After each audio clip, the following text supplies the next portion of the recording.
আমরা আবার পাকিস্তানের মতন হয়ে যাব। আমাদের যেই যে 15 বছরের উন্নয়ন সব শেষ হয়ে যাবে। এটা আর আন্দোলন না, এটা হয়ে গেছে সন্ত্রাস।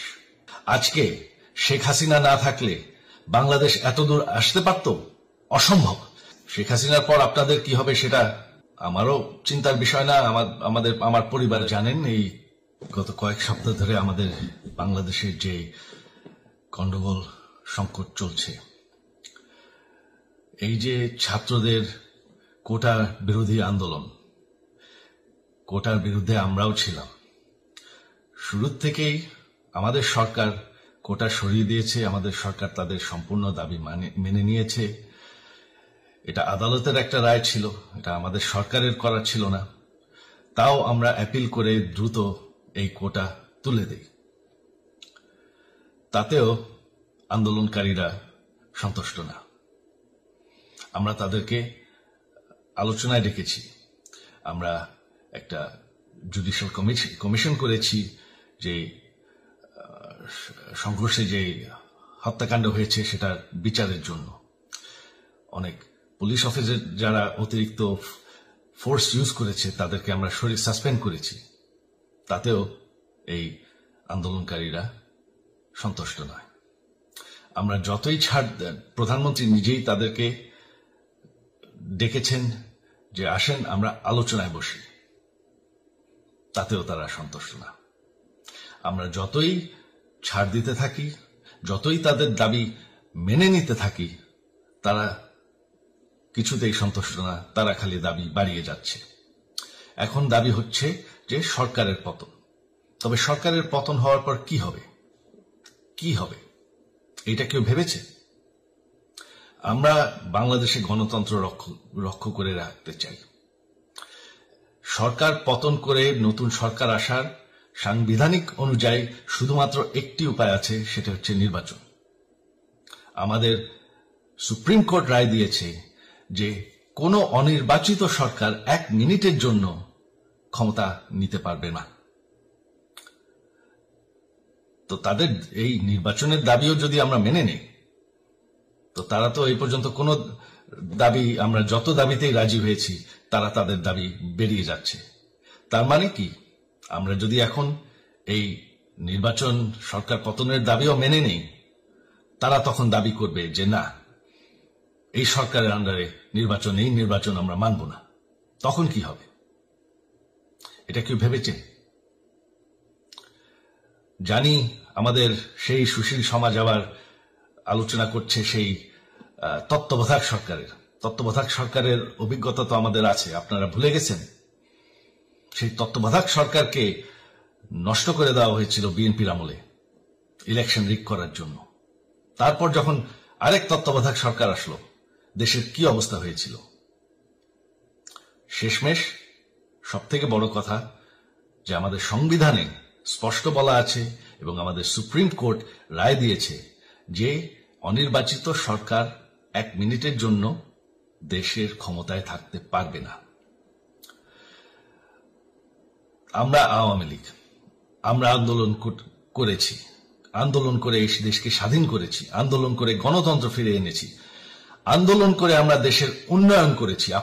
আপনারা যে বঙ্গবন্ধুর মেয়ে শেখ হাসিনার বিরুদ্ধে বলছেন, আজকে শেখ হাসিনা না থাকলে বাংলাদেশ এতদূর আসতে পারত?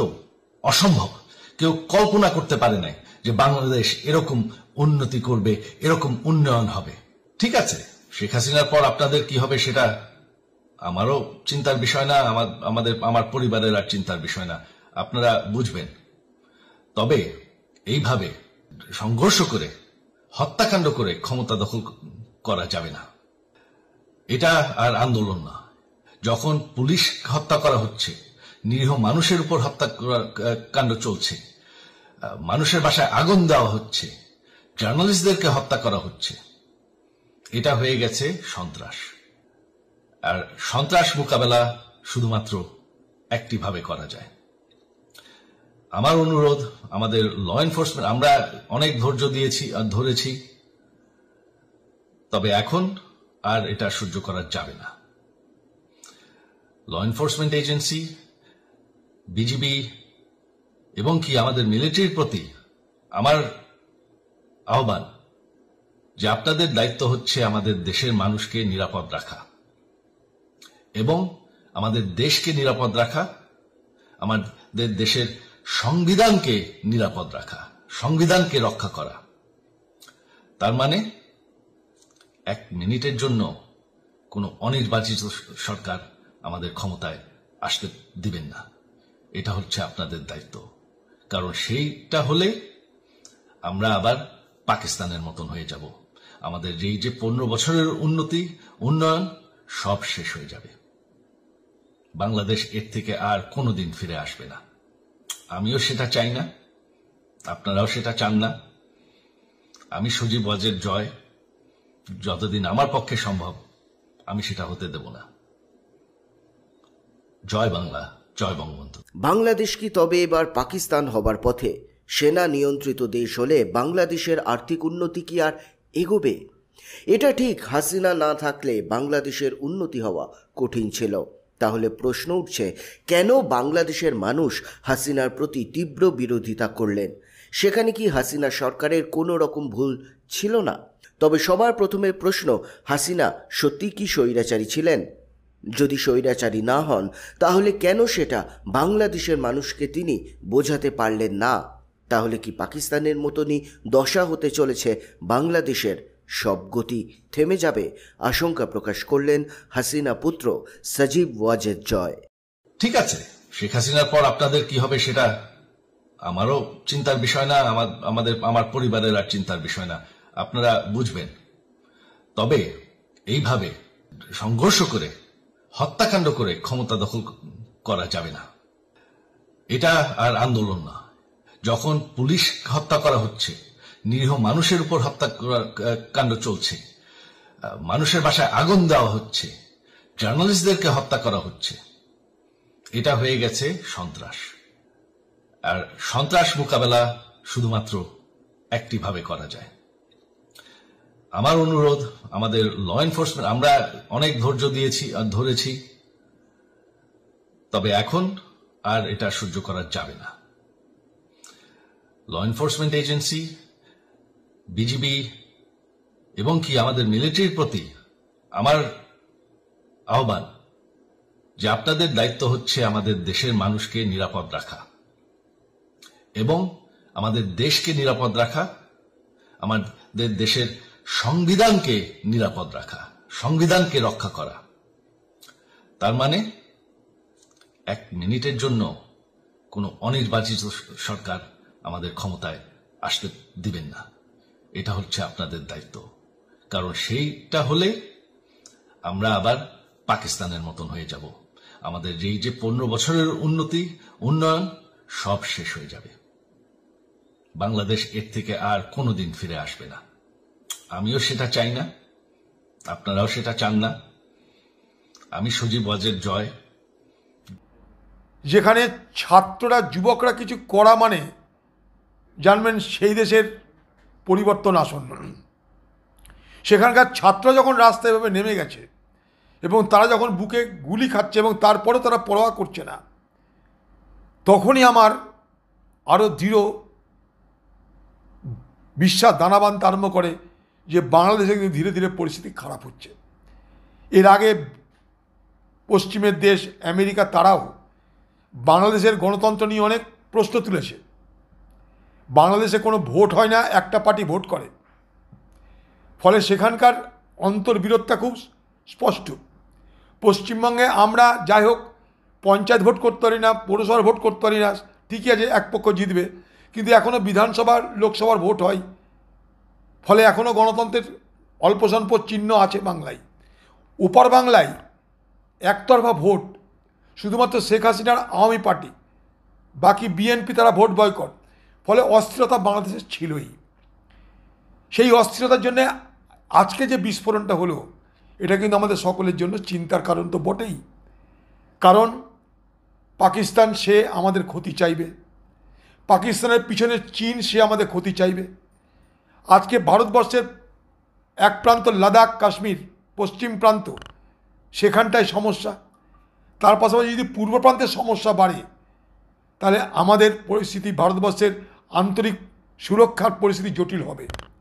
পাশাপাশি বাংলাদেশের একটা অংশ আছে যারা সাম্প্রদায়িক রাজনীতিতে বিশ্বাস করে, সেই অংশটাকে যদি কাবু করা না যায়, অর্থাৎ সামরিক বাহিনী হোক বা যারা ক্ষমতা আসবে তারাই হোক, বাংলাদেশের যে সাম্প্রদায়িক শক্তি, সেই সাম্প্রদায়িক শক্তি কিন্তু যদি এই মুহূর্তে নিয়ন্ত্রণ করা না হয়, তাহলে বাংলাদেশ থেকে হিন্দুদের উপর একটা অত্যাচার হবে, হিন্দুরাও কিন্তু পলায়ন করতে বাধ্য হবে। আমার যেগুলো কতগুলো আশঙ্কার কথা বলছি, এখনও বিশ্বাস করি বাঙালিরা, সে এপার বাংলায় হোক ওপার বাংলায় হোক, আমরা একে অপরের প্রতি সহানুভূতি, সহনশীলতা, ভ্রাতৃত্ব, বন্ধুত্ব, আত্মীয়তার বন্ধনে আস্থা রাখি। বাংলাদেশের সঙ্গে আমাদের ভাষার মিল, সংস্কৃতির মিল, খাদ্যের মিল, চেহারার মিল, সভ্যতার মিল, সব কিছুর ঐক্য। সেই জায়গায় দাঁড়িয়ে যাতে কোনো রকমের টেনশন তৈরি না হয় বাংলাদেশে, সেখানে যেন কোনো সাম্প্রদায়িক বিভাজন না হয়, কোনো সাম্প্রদায়িক দাঙ্গা না হয়, সেটা কিন্তু দেখার দায়িত্ব সেখানকার সরকারের। অবাক হয়ে দেখছিলাম যে বঙ্গবন্ধু মুজিবুর রহমান এই বাংলাদেশ নামক দেশটাকে তৈরি করলো, তার ঘাড়ে উঠে তাকে অপমান করছে। অবাক লাগছে এগুলো। কীরকম ক্ষোভ তৈরি হয়েছে, তার বিস্ফোরণ কীভাবে ঘটছে দেখতে দেখতে নিজে খেই হারিয়ে ফেলছি। বহুদিন আগে যখন ইরাক দখল হয়েছিল, তখন দেখছিলাম ইরাকে সাদ্দাম হোসেনের মূর্তিকে ভাঙা হচ্ছে। সে ছিল সাদ্দাম হোসেন, কিন্তু শেখ বঙ্গবন্ধু মুজিবুর শেখ বন্ধু, সে বাংলার বন্ধু, এই বাংলাদেশের তো স্রষ্টা সে। তাকে যদি অপমান করা হয়, তাহলে বাংলাদেশের আজকের অবস্থা কতটা অগ্নিগর্ভ তা বুঝতে কোনো অসুবিধা হচ্ছে না। ফলে এটা নিয়ে যথেষ্ট চিন্তার কারণ আছে বলে আমি মনে করি। গতকাল বিকালে শেখ হাসিনার পদত্যাগের পরে এদেশের হিন্দু সম্প্রদায় মনে করেছিল যে তাদের উপর বিশাল একটা হামলা, লুটপাট, অগ্নিসংযোগের ঘটনা ঘটবে। কিন্তু গতকাল বিকালেই বিএনপি এবং জামাতের নেতারা তাদের নেতৃবৃন্দকে হিন্দুদের বাড়িতে হামলা, লুটপাট, অগ্নিসংযোগ যাতে না হয় এবং প্রত্যেক মন্দিরে যাতে পাহারা দেয় সেই ব্যবস্থা করার নির্দেশ দেয়। এবং গতকাল থেকে আমরা দেখেছি সেই পাহারা দিয়েছে। সাধারণভাবে হিন্দুদের উপরে বড় কোনো মন্দিরে কোনো হামলার ঘটনা ঘটে নাই। কিছু আওয়ামী লীগের হিন্দু নেতা আছে যারা বিভিন্ন সময় লম্ফঝম্প করেছিল, তাদের বাড়িতে, শুধু হিন্দু বাড়ি না, মুসলিম আওয়ামী লীগ নেতাদের বাড়িতেও হামলা হয়েছে, লুটপাট হয়েছে এবং সামান্য কিছু সুযোগ সন্ধানী এলাকা ভিত্তিক তারা কিছু সামান্য মন্দিরে হামলা করেছে, সেটা ব্যাপক বিষয় না। কিন্তু আমরা দেখলাম যে ভারতের রিপাবলিক এইটাকে নিয়ে ব্যাপকভাবে রিউমার ছড়াচ্ছে, নানান কিছু মিলে উদ্ভট কথাবার্তা বলছে। এবং আজকে দেখলাম শেখ হাসিনার নিয়ে তারা কাহিনী তৈরি করছে, বঙ্গবন্ধুর স্ট্যাচু মানে ভাঙছে, সেটা নিয়ে তারা খুব দুঃখে সাগরে ভাসছে।